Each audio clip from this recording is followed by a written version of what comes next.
Hey class, welcome to our first lecture in NR 320. This is going to provide you a bit of an overview of natural resource history and policy. And I'm going to ask you in the middle of this to stop and read the Wolf article and then finish the lecture. So make sure you're just ready for that and can press pause when I give you the signal. The first thing I want to make sure everyone understands is what public policy is. And it really can be thought of as anything government does or does not do. So, for example, right now we have no national climate change policy. And that's an important aspect of US public policy, even though it's an aspect that's missing from US public policy. So just think of public policy as anything government does or doesn't do. It has a formal and legal and coercive quality. It's generally trying to get people to do things they wouldn't otherwise do. Like, you don't have to write a policy to get me to eat chocolate. I'm just going to do it. But you might need to write a policy if you want me to observe, certain water protection standards if I'm a company, for example. Public policy can be thought of as all about allocation: who gets what, when, and how. So who gets access to water, healthcare, how much of your income do you get to keep, etc. And public policy is a whole field in political science. And the scholarship looks at the effects of policy on activities on the ground. So when people write a law, how does it affect activities on the ground? What are some of the processes of how public policy changes over time? How do political movements start and how do coalitions build? And then how do they affect change? Public administration is also a field in political science. And it's really specifically the study of the executive branch's agencies or the administrative agencies. These are also known as the federal agencies or the federal bureaucracy, and they implement the laws that Congress passes. So we'll talk about administrative law and these federal agencies more, but they're so important in natural resources because that's where a lot of the rubber hits the road in terms of how policies actually get implemented on our public lands. So think for a moment about why we study policy and public administration as part of our natural resources curriculum. And really the reason is because if you care about wildlife and you want to make a difference, or you care about forest management, these policies are going to deeply shape what actually happens in land management, and you have to know them to be able to affect change and to be able to do your jobs well. So we're really trying to set you up to be able to take action on the issues that you care about and also be prepared professionally. We're going to go over this later in this module, but I just want to quickly remind you about the three branches of government. The executive branch is going to include the president, the president's cabinet, all the departments that the president oversees, and all the federal agencies. So, for example, the president appoints the Secretary of Interior. That person is part of the president's cabinet. They oversee the Department of the Interior, and lots of agencies are part of the Department of Interior, like Bureau of Land Management, which oversees the vast majority of U.S. public lands, the National Park Service, the U.S. Fish and Wildlife Service, and they're really supposed to implement and enforce the laws written by Congress. The judicial branch, of course, is the federal courts. We will talk about all of that structure, but it includes district courts, appellate courts, and the U.S. Supreme Court, and their job is to interpret all the other kinds of law. And then there's the legislative branch, which in the U.S. is the Congress, and it includes the House of Representatives and the Senate. It's called a bicameral system, and it's really supposed to interpret and enforce the Constitution and make laws in accordance with their role that's outlined in the Constitution. All right, so now that you've gotten that quick introduction to public policy, let's switch gears and talk about a specific issue. And so in a minute, I'm going to ask you to pause this video and to go read a short news article about wolf reintroduction in Colorado. But first, I want to just give you a little bit of a background. This picture on the right is on the Mission Wolf website. It's really interesting to go to their website, and they have like a time lapse over the course of a minute about how wolf range has changed over time with extirpation and then reintroduction and recolonization. So I highly recommend it. It's really fascinating. The brief history is that by 1933, wolves had been extirpated as part of European settlement of the Western US. Even our federal agencies were involved in killing wolves. For example, in Yellowstone National Park, there were towns in Montana that paved part of their main streets with wolf skulls. Carnivore management and conservation has always been highly controversial. Our government still kills carnivores and predators in various places across the West. So this is a long history, but by 1933, with the gray wolf, which you can see used to occupy, the whole continent, only tiny populations remained in Montana, Idaho, and in the northern part of the Great Lakes. Now, in 1973, the Endangered Species Act passed. In 74, wolves were listed as endangered under the ESA, which gives them a lot of protection. they weren't really recovering. So in 1995, U.S. Fish and Wildlife Service, which is a federal agency, they actually reintroduced wolves from Alberta into Idaho on the Nez Perce Reservation with the help of the tribe, and also into Yellowstone National Park. They were doing so well that they started to talk about actually taking them off the endangered species list in 2003, but it was really controversial and got caught up in court because there wasn't a lot of scientific evidence that it was the right thing to do. But on April 15th of 2011, Congress passed a rider, which is kind of a sneaky way to pass policy. I'm going to tell you about it later in this module. And through that policy rider, they were able to get wolves off the endangered species list and back into the hands of state management in Idaho and Montana. In 2013, they proposed delisting wolves across the whole nation, and that's still going through the process of government. There hasn't been a decision, but it should come soon. There have been a lot of court battles in Wyoming about whether or not they should come off the list, but they're now under state management. And so we have wolf populations today. There's a Mexican wolf population down in Arizona and New Mexico. They don't really come north because they are, in a limited habitat and blocked by the Grand Canyon. There's that population that was introduced in Yellowstone, right where Idaho, Montana, and Wyoming come together. They've now dispersed into Washington, Oregon, and Northern California.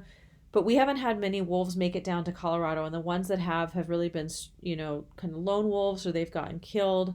And Wyoming's state management plan allows wolves to be shot across the vast majority of the state just on site without a permit. So Coloradoans have gotten enough signatures to get on the ballot this fall a citizens initiative to reintroduce wolves. And so that's something you can vote on this November. And if it passes, it will mandate that Colorado Parks and Wildlife reintroduce wolves in several years. So I want you to now pause, read the article I posted. It's pretty short, and then we'll come back for a discussion and kind of finish out this lesson.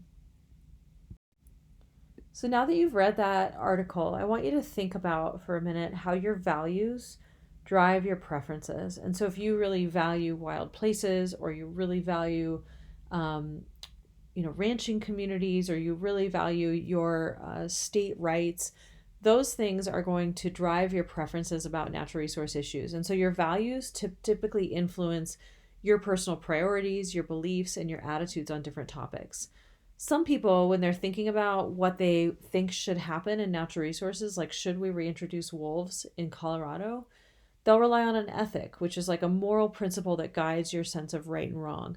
So you may have heard of Aldo Leopold's land ethic, which I'm going to paraphrase, but basically says, that which preserves the biological integrity of the ecosystem is right, and that which doesn't is wrong. And that ethic really guided, his principles about conservation.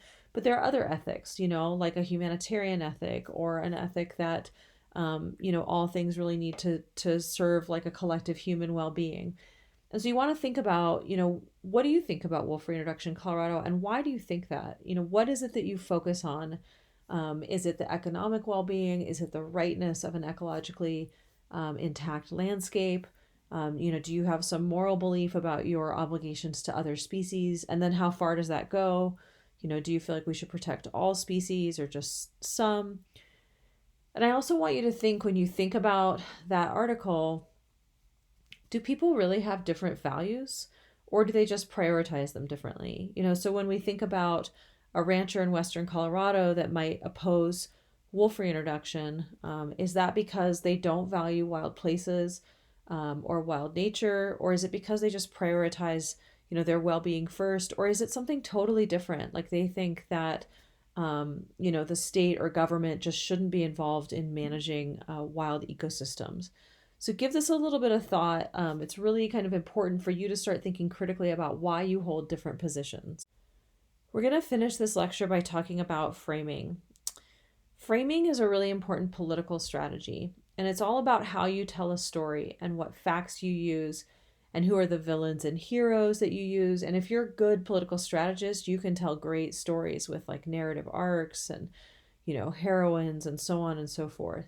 And then every time you frame an issue, you imply a policy solution. So if I say, I think that wolves are going to decimate rural ranching economies, then I'm going to start using certain facts about the value of individual animals and how many wolf kills there are and how important ranching economies are to the West. Those are the facts I use in my framing. and I'm going to use, heroes and villains to tell that story, and then I'm going to imply a certain policy solution. And so it's a way of kind of telling a story about a policy issue. But the fact is that every policy issue is so complex, there's so many ways you could frame it. Now just pause for a minute and think about the abortion debate. And how do you frame that? Is that about a woman's right to choose? Or is it about the ethics of aborting a fetus and when life starts? Or is it about a public health issue and what's going to save the most lives and is good public policy? And whichever one of those you choose, you're going to pick certain facts to support your position. And then people will try to argue with you on those facts.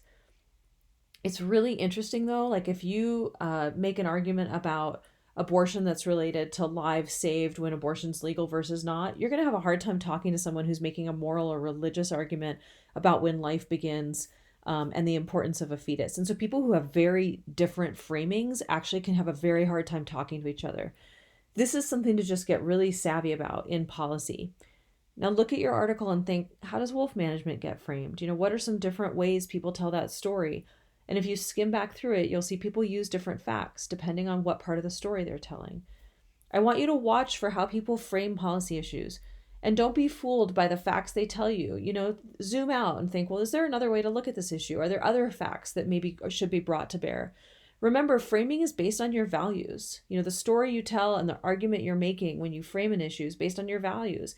And if you have very different values than someone else, it can make it hard to dialogue across different framings.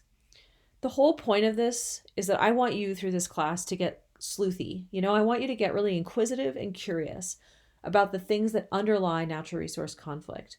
And those are things like people's way of life. If we have a rural, Western, ranching way of life and my family's homesteaded this area for 5 generations, how does that set what my policy priorities are? What if I'm really attached to this place as a Native American tribe? How does that set what my policy priorities are and my beliefs of what's right? What if something's getting really scarce, like old growth in the Pacific Northwest? How does that drive maybe what policy priorities are? Or if I really believe the feds shouldn't be involved in certain issues at the state level or shouldn't be involved in my life at all, that might be something that's kind of underlying a policy conflict.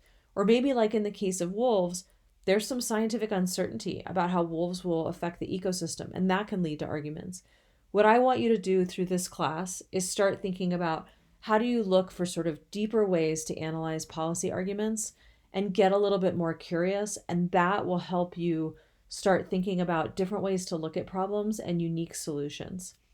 Thanks everyone for listening to this first lecture, and make sure you go back to the objectives and overview and keep working your way through these week 1 topics.